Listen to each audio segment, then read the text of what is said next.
কই মাছ রান্না করব। পেঁপে দিয়ে কই মাছ। পেঁয়াজটা দিয়ে দিলাম।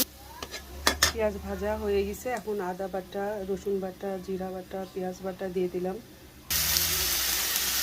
মশলা বাটা ভুনা করা হয়ে গেল। এখন মরিচের গুঁড়া, হলুদের গুঁড়া, লবণ, ধনিয়া গুঁড়া দিয়ে দিলাম।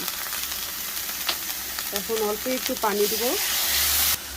মশলা কষানো শেষ, এখন পেঁপেটা দিয়ে দেব।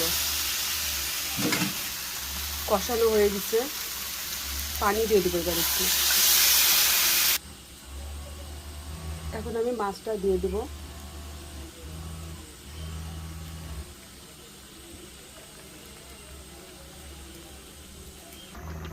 রান্নাটা শেষ, জিরার গুঁড়া দিয়ে দিলাম উপর দিয়ে।